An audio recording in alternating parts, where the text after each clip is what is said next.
about to milk a yak right now, and she's extremely hairy. We can't really find her nipples. Shoot.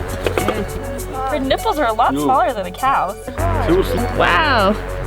Wanna try, Alex? Alright. I'm gonna rock this yak nip. It's because I need to lube up this nipple. I'm getting a little bit.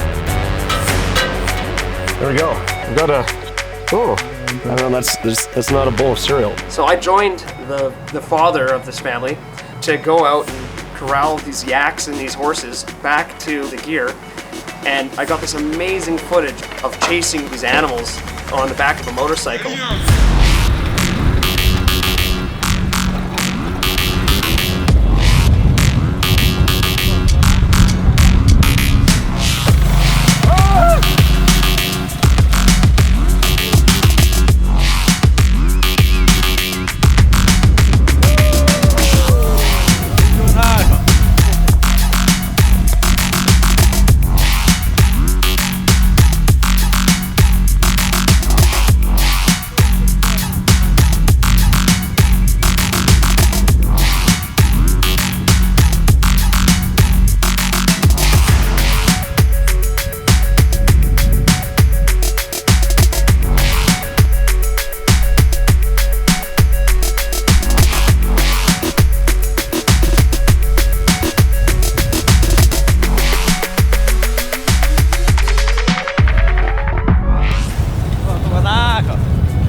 Mike is riding a motorcycle and I'm hanging out with my best friends who are eating my hair.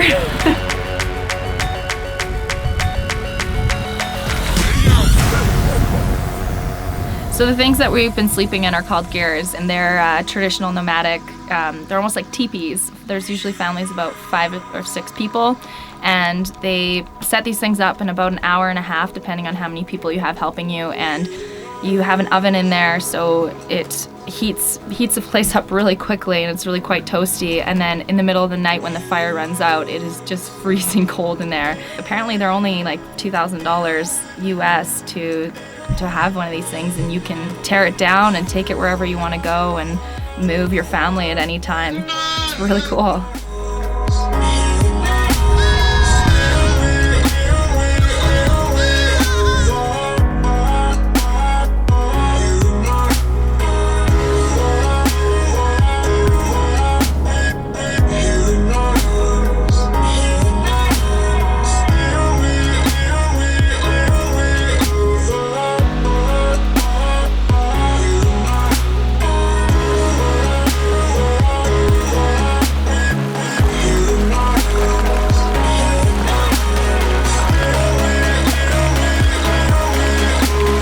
From there we drove off and we landed in this little village to pick up a 6th member of the team. We met a guy named Joe who was from London. He was a very intelligent and adventurous guy.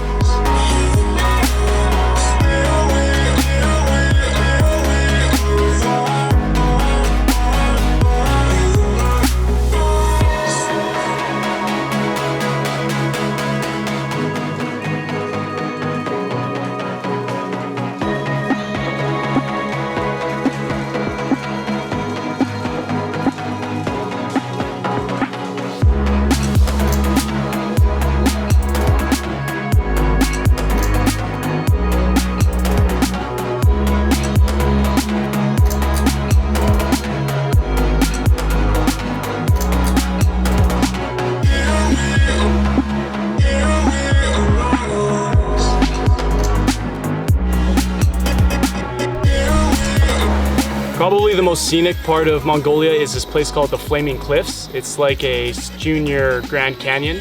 360 degrees of this fiery stone. That's the reason they call it Flaming Cliffs. Very, very picturesque. Very interesting to see this beautiful piece of nature right in the middle of the desert. So I love that.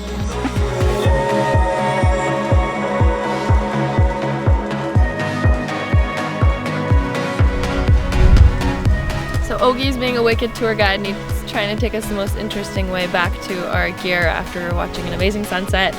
And now we've got a little bit of a situation.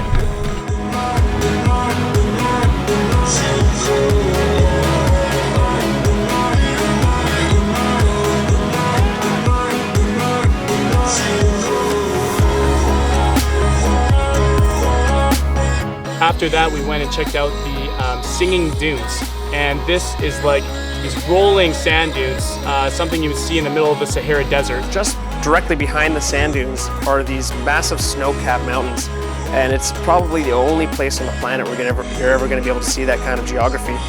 So it's a really, really cool contrast, feeling like you're in the desert, but at the same time you're in a bunch of snow-capped mountains.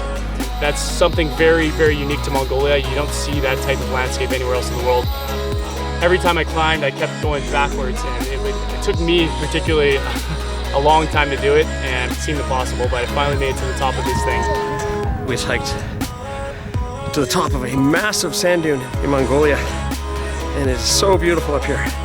But it was incredibly difficult to get up the sand dune. The sand kept on giving way underneath you, like little avalanches. But if you want to get some good exercise on your trip, then I suggest you hike to the top of this.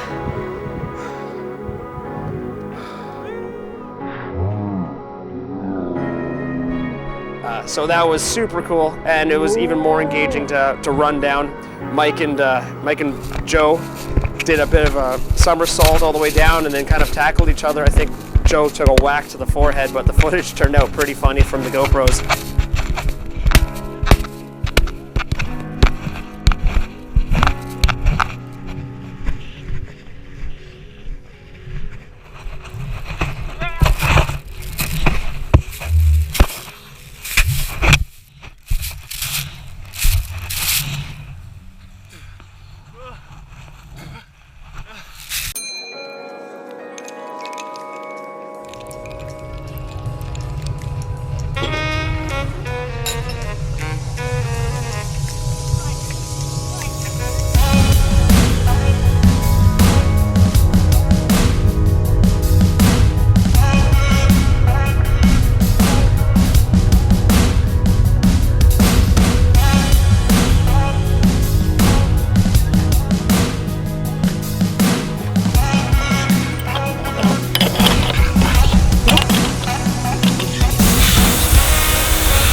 The following day we woke up and it was the first day that we experienced where it was actually hot out.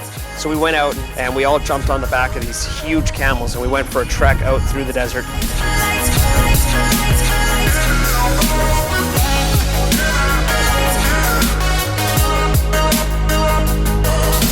And the Mongolian camels are very interesting. They look like they're something straight out of Star Wars. They have random patches missing in their fur for no reason. And they're very smelly animals, they like to spit, but it was definitely a fun experience, my first time being on a camel.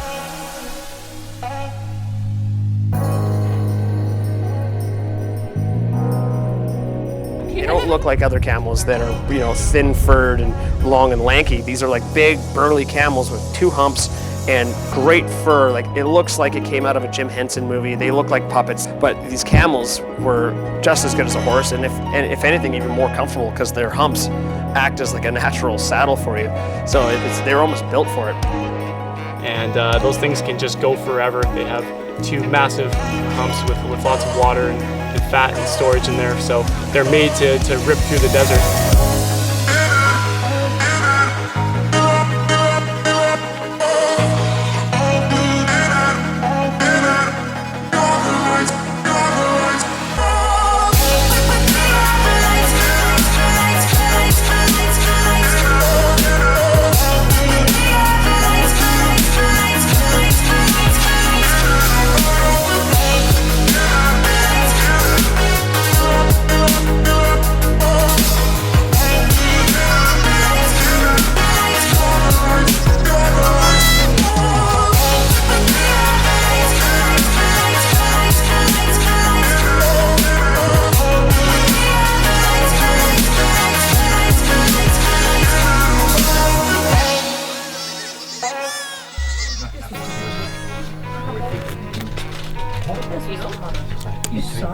This is fermented camel milk. I'm very much under the impression that it doesn't get much more gangster than drinking fermented camel milk. So it's nice and thick. You got a little some in your stash. Delicious. It's good brew. It's kind of like a nice frothy bit on top, and underneath a kind of unnerving vinegary alcohol. Overall, Mongolia was something very special. It was landlocked, and as a result, very cultural and different compared to the other big cities that we were in, like Tokyo and Beijing. So it was our first kind of experience with Mother Nature and with the indigenous people, and I really enjoyed it. It's probably been the highlight of our trip so far. And you really do get the feeling that you're on a completely different planet. And once again, I had that looming thought of this is now officially the farthest away that I've been from home ever. And so if I can recommend a place for anybody to go to that is kind of off the radar and you're going to get an incredibly authentic experience, well, I strongly suggest you go to Mongolia, because the place was incredible and will stay in my heart and my memories forever. And I would highly, highly recommend Mongolia. Definitely don't rule that out on your list of going stopping through Asia. And now after Mongolia, we're heading back to China, down to Shanghai. So see you later.